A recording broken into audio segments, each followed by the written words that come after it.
Bien-aimés de Dieu, chers jeunes, avec joie et amour, nous vous saluons avec les moyens de bord, une fois de plus devant vous, pour pouvoir partager avec vous notre petite méditation autour des textes bibliques qui nous sont proposés ce dimanche 11 juillet 2021, 15e du temps ordinaire année B. La première lecture, nous avons le prophète Amos, le chapitre 7, du 12e au 15e verset. Pour la méditation, nous avons l'extrait du psaume 84.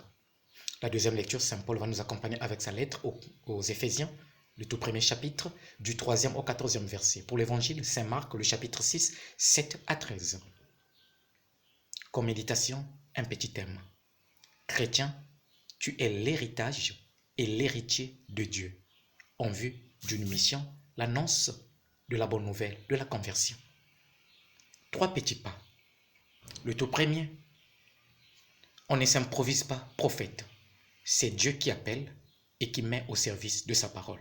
On ne s'improvise pas prophète. Dans la première lecture, nous avons le prophète Amos.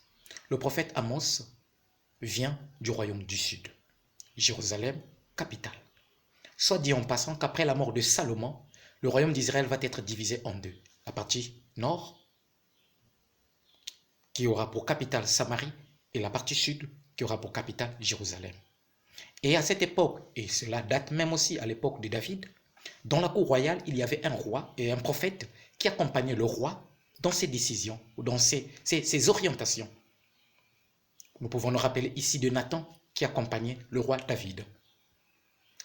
Amos est du royaume du sud. Mais le texte nous fait comprendre qu'il se retrouve à Bethel. Or, Bethel est le lieu du culte du royaume du nord. Ce qui étonne d'ailleurs, le prêtre du temple de Bethel, Amazias, de sa présence, il s'étonne de sa présence. Que vient-il faire ici au royaume du nord alors qu'il est du sud? Alors il lui demande de retourner chez lui, aller gagner son pain en prophétisant dans son royaume. Une manière déjà de nous dire que ce prêtre considérait déjà Amos comme étant un prophète de cour. Et donc, s'il voulait se remplir les poches, il n'avait qu'à retourner à Jérusalem. On comprend par là qu'à cette époque, il y avait des prophètes qui étaient au service du roi. Et certains étaient même liés, tout simplement parce qu'ils recevaient tout du roi. Donc, le métier, ou au cas contraire, le service était considéré comme étant un métier pour pouvoir se gagner de l'argent. Le prophète Amos va livrer son message à Bethel. Et son message sera centré, si vous prenez tout son livre, sur la conversion. Changer de comportement. Et on comprend pourquoi d'ailleurs le prêtre Amazias lui demande de retourner chez lui. Car derrière Amazias, c'est toute la population qui avait les mains sales, dans la corruption bien évidemment, le vol, qui n'était pas pour son message. On lui demande donc de retourner chez lui. Et ce qui est intéressant, c'est le message que livre notre ami Amos. Qu'est-ce qu'il dit? Je ne suis pas fils d'un prophète et je n'ai pas été prophète avant. Comme une manière de nous faire comprendre, prophète là, il a reçu de Dieu. C'est une mission qu'il a reçue. Et il est dit très très bien en affirmant que j'ai été choisi pour être au service de la parole et non au service d'un roi. Le prophète, c'est celui qui est au service de la parole. Le prophète n'est pas au service de quelqu'un. Malheureusement, aujourd'hui, à nous qui sommes serviteurs de Dieu, le danger est de se salir les mains. Le danger est de se voir lier les mains, tout simplement parce que nous créons une sorte d'acquaintance avec toutes ces autorités politiques au point où ils sont capables même d'influencer notre regard sur les réalités sociales, mais aussi sur le message évangélique que nous devions livrer. Message de vérité, message de justice, message de paix. Le prophète ne s'improvise pas. Amos nous le rappelle. C'est Dieu qui appelle. Et si Dieu nous appelle, c'est en vue d'une mission, annoncer la vérité, annoncer la bonne nouvelle de la conversion. Le deuxième pas que je nous propose pour notre méditation, c'est celui que nous avons intitulé « Nous sommes héritiers et héritage de Dieu ». Déjà, Saint Paul, dans la deuxième lecture de ce jour, nous fait comprendre que nous sommes le domaine privilégié de Dieu. Or, dans plusieurs textes bibliques, parler de domaine privilégié nous fait déjà penser au champ de Dieu. Et le champ de Dieu, dans plusieurs textes bibliques, nous renvoie à sa vigne. Cette plante qui demande beaucoup de soins pour pouvoir produire de fruits. Et si donc Saint Paul utilise l'image de domaine, champ, et nous pouvons ajouter vigne de Dieu, ça veut dire que nous sommes précieux aux yeux de Dieu. Nous sommes le domaine particulier de Dieu. Si nous sommes donc son domaine, ça veut dire chaque chrétien est un héritage de Dieu. Dieu compte sur chacun de nous. Et nous sommes chers pour Dieu.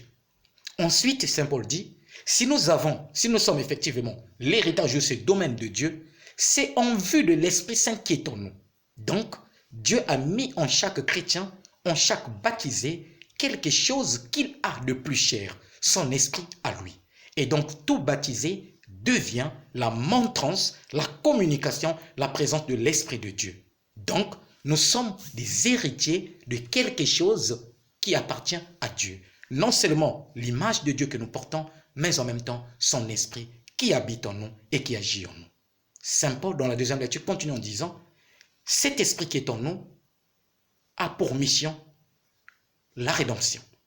Au cas contraire, si Dieu a mis en nous son esprit, c'est en vue de la rédemption, de notre salut, participation à la vie divine. Et si nous participons à cette vie divine avec le Seigneur, nous sommes aussi invités à faire de telle sorte que tous ceux qui sont autour de nous bénéficient de cette vie.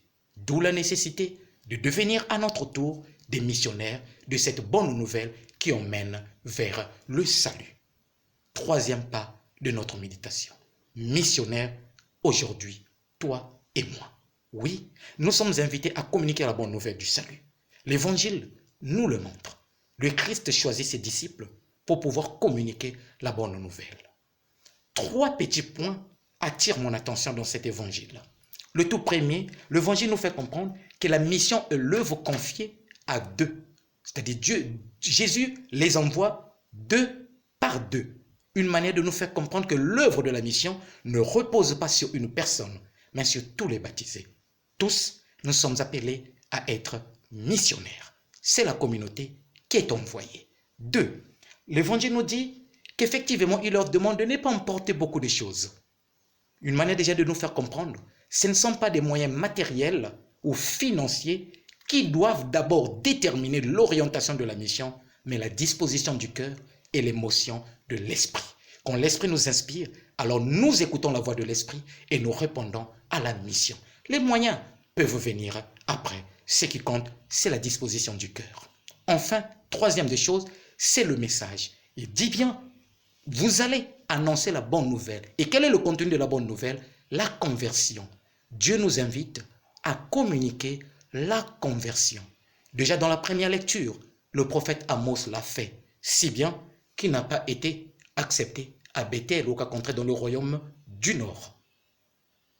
Chrétiens que nous sommes aujourd'hui, notre mission, c'est de communiquer la bonne nouvelle du salut et d'annoncer à tous que Jésus est là pour notre bien. Et notre mission, c'est de faire de telle sorte que la conversion se réalise, en commençant par moi, par nous-mêmes. Que nous puissions d'abord changer, laisser que l'évangile nous transforme. Et une fois que nous serons nous-mêmes transformés, alors nous serons capables de transformer les autres. N'ayons pas peur de communiquer cette bonne nouvelle du salut. Dieu compte sur toi, Dieu compte sur moi pour pouvoir se connaître aujourd'hui. Oui, Dieu a besoin de toi et moi. Et la mission nous attend tous. Bon dimanche et que Dieu vous bénisse.